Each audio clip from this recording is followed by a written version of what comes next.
Hello, my dear students and the rest of the learners. Welcome to part 13 of Effort 1 part series of tutorials in Fundamentals of Object-Oriented Programming in Java.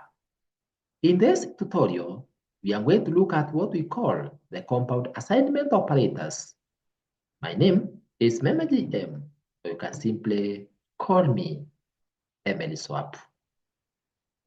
The assignment operator can be combined with various arithmetic and logic operators to provide the compound assignments where arithmetic and logic operations are a part of the assignment operation. The assignment can be combined with the following arithmetic and logic operations.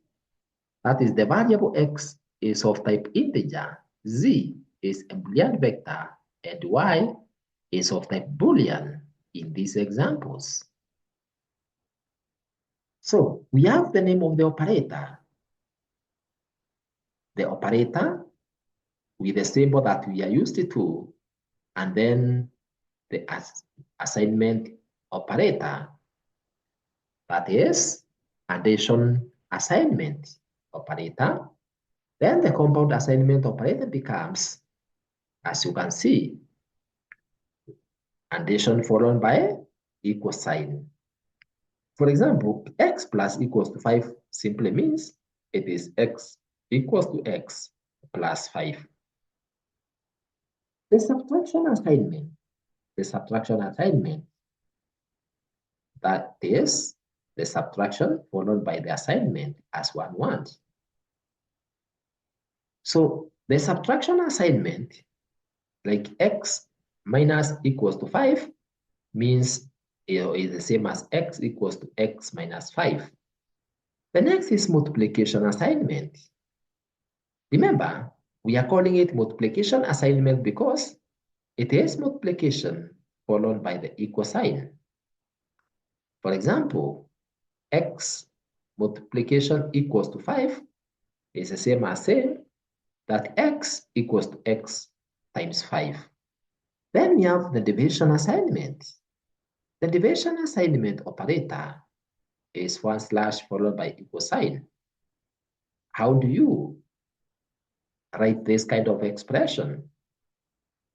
It is the same as saying it is x equals to x divided by 5. So x divided by equal to 5, that is x division assignment 5, simply it means, or is the same as saying that it is x equals to x divided by 5. Then we have the remainder operator, the remainder assignment operator, which is the same as, if for example you have an expression like x, the remainder assignment operator 5 is the same as saying that x equals to x, remainder 5 or divided by 5, generating a remainder. The next is shift left assignment. And that's how we write it. Followed by shift right assignment. One is shift left assignment, the other one is shift right assignment. My dear students and the rest of the learners, I don't want to ask you whether you know what is going to be the answer, the expression. But what you need to know is how we use these operators. The shift right assignment, you can see how we write it. Then we have the AND assignment. Next is XOR assignment. And then we have the OR assignment and how we write them. We also have the unary increment assignment.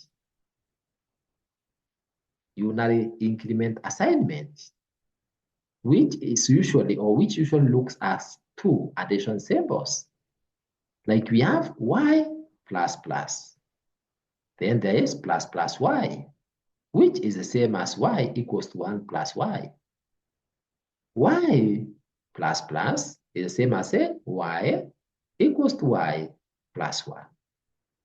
So my dear students and the rest of the learners, it's important for you to distinguish between the increment assignment operator, and the normal or the usual operator. We also have what we call the unit increment assignment operator, which you can write as y minus minus or minus minus y. Y minus minus is the same as saying y equals to y minus 1, while minus minus y is the same as saying it is y equals to 1 minus y. So the following is sample program illustrating the application of the compound assignment operator. We have compute net pay for an employee. The name of the package is net salary. Then we have import java.atom.scanner, which is used to tell the compiler to use the scanner class from the package java.atil. Then we have public class net salary, public static void main. Then we have the declaration for the object for manipulating input. Then we declare the variables like double basic pay, tax pay, net pay, overwork pay. Another declaration is for the pay rate, where we have already assigned 500 to the memory location called pay rate even before you begin using it. Then in tax rate, we have allocated it 0.10, while the overwork rate is 1,000. Then we have another declaration for another data type, which is int tax relief, and 500 has been assigned into 8. We also have int hours worked, hours overworked. Then system.out.println, how many hours have you worked this week? You list them. So how do you list? You int them. The statement is input.textInt. Then whatever you get, you assign it in hours worked. Next is the expression which states that pick the content of the memory location called pay rate, multiply it with the content of memory location called hours worked, and the overall results, store them in the variable called basic pay. From there, display the statement basic pay for regular hours worked this week is, you pick the content of the memory location called basic pay and you output it. Next is to display the message, how many hours have you worked this week? Then you let the person feed the system. You let the person feed the system with the number of hours worked, or enter the number of hours worked by typing on the keyboard, and the value which will be typed, which is of type integer, will be assigned the memory location called hours worked. The next expression is which states pick the content of memory location called overwork rate, multiplied by the content in the memory location called hours overworked, and the overall result, assign them in the memory location called overwork pay. From there, display the statement on the screen. Amount paid for overworked hours this week is, pick what is in the memory location called hours, that is overwork pay.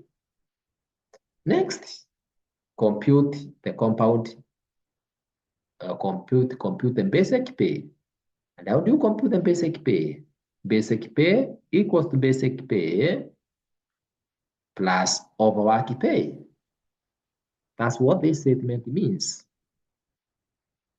This statement simply means that you pick the content of memory location called overwork pay and pull the content of memory location called basic pay, and the overall results assign them back to the basic pay. And then display the statement. Your accumulated basic pay is, pick the content of memory location called basic pay and display that value on the screen. From there, to compute tax pay, it is the content of memory location called tax rate multiplied by the content of memory location called basic pay, and the overall results, you assign them back to, you assign the results back to tax pay. Then you display the statement. Expected tax paid or expected tax to pay is pick the content of memo location icon tax paid and display that value on the screen. Next, pick the content of the memo location icon tax relief. Pick the content of memo location icon tax relief. Or in other words, let me read it in a different way. Tax pay equals to tax pay is equals to what?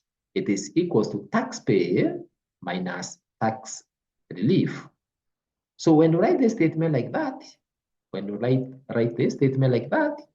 you call that a compound subtraction assignment operator. From there, the message actual tax paid after being granted a relief of 500 is, so the compiler will just pick the value in the memo location icon tax pay and display it on the screen at that point. The next statement is for computing the net pay. And how do you compute the net pay? It is simply saying the basic pay, the content in memo location icon basic pay, minus the content of the memo location icon tax pay. Whatever you get as a difference, you assign it in the memo location icon net pay for subsequent transmission to the previous predecessors. My dear students and the rest of the learners,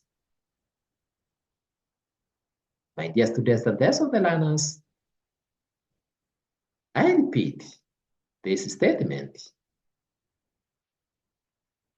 I have said that this statement here, this statement means pick the content of memo location icon tax paid.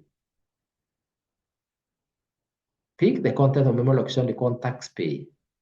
Subtract it from the content of memo location icon basic pay. The results you are going to get, assign them into the memory location called net pay.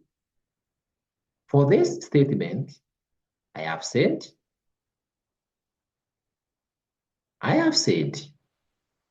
this statement tells the compiler to display the statement actual tax paid after being granted a relief of 500 is pick the content of the memo location called tax pay and display it here. So if the content is 1,000, the statement will read actual tax paid after being granted a relief of 500 is 1,000. Then I've said to compute net pay, you get the value in the memo location called tax pay subtracted from the content of memo location called basic pay, and the overall result, assign them in the memo location called net pay. From there, you display the following statement on the screen. Your overall net pay this week is, you pick the content of memo location called net pay, you display that value in that statement. And with that, you end the program. So how can we write this program, the whole of it, in Java? How do we write this program? Using our IDE. So this program can be coded as follows in Java, and mostly using Eclipse IDE.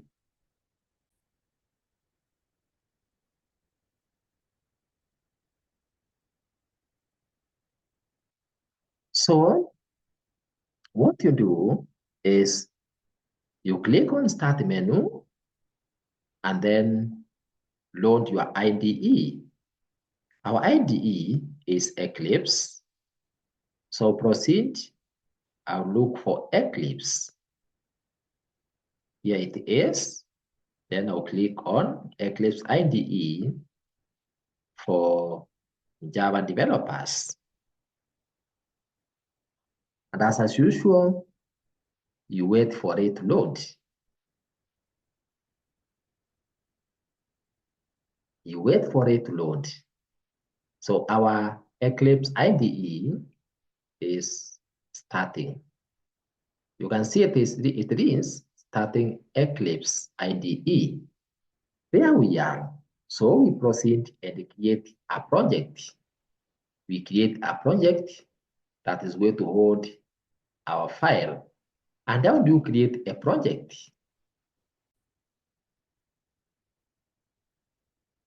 So we are going to create our project by clicking on File menu, point on New, then click on Java project. The name of our package, we can call it net salary. Net salary.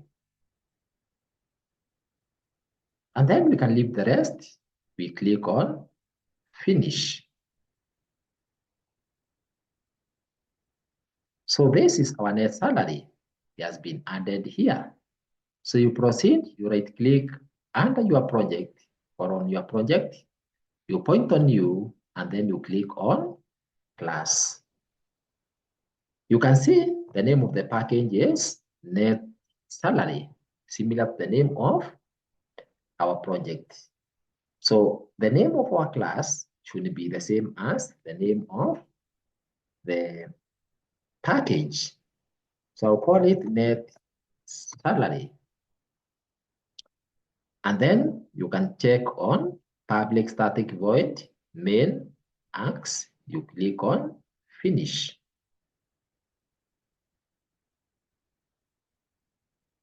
So there we are. Here we are. So we have already, you can see, we have the name of the package as net salary, the name of the class as net salary. So let's add some more code here because we are going to make use of input. So we have to add the statement for import. So that is import Java dot util dot scanner. And then, as usual, we can indent our program nicely. So you can indent your code nicely that way. Then you can remove this comment here. And remove this comment from here by deleting it. And then you type the rest of your code here. If you have typed the code already, for example, in an editor like Notepad or WordPad, you just select it, and then when you come here, you just paste it. So right click mine and click on paste. And then you can indent your program to look presentable. Also at the bottom, you can ensure that you don't have any unnecessary characters or symbols or spaces. So you remove any spaces that you don't require. And then ensure that your braces, the pair of braces match. It does not only make your program presentable, but it also helps you to debug your program easily. So you type one line after the other. There. Then once you are done, you click on File and Save. Or just click on the Save icon. Once you have done that, once your program is ready, you can now run it. So you click on Run menu and click on Run. You can see that our program does not have any errors. This program does not have any errors because it has already executed, and you are being asked, how many hours have you worked this week? So you can just type the number of hours you have worked this week. For example, 14. You press enter. And then you are being told that the basic pay for regular hours worked this week is 700. So it has been able to compute. So how many hours have you overworked this week? Note, the first one is how many hours have you worked this week? 14. Then it computes the basic pay for regular hours worked this week, which gives us 7,000. The next thing is how many hours have you overworked this week? You key in, I'll type 6. You press enter. Once you've done that, my dear students, the rest of the learners, the computer or the program will do the rest. As you can see, it is saying the amount paid for overworked hours this week is that amount. Your accumulated basic pay, therefore, is 13,000. Expected tax to pay is 1,300. Then actual tax paid after being granted a relief of 500 is 800. And therefore, your overall net pay this week is that value or that figure. So, my dear students and the rest of the learners, that's how you code a program to implement. That's how you code a program to implement various operators, as you have seen. It will implement various operators, and mostly the compound assignment operators, as you have seen. And with that, therefore, my dear students and the rest of the learners, that brings us to the end of part 13 of the series. You can now proceed and listen to part 14 of part 1, in which we are going to learn about relational and logical operators. Congratulations, therefore, for learning part 13 of part 1 on compound assignment operators in Fundamentals of Object-Oriented Programming using Java. You can access the rest of the parts in the series, as well as other computer or ICT videos by clicking or tapping on Emily Swap ICT YouTube channel below this video. To subscribe to the channel, tap on subscribe button below this video in YouTube if it's not currently reading as subscribed. For any further correspondence, kindly write it to us through the email emilyswap@gmail.com. Thank you very much for listening to me, and let's meet in part 14 of the series. God bless.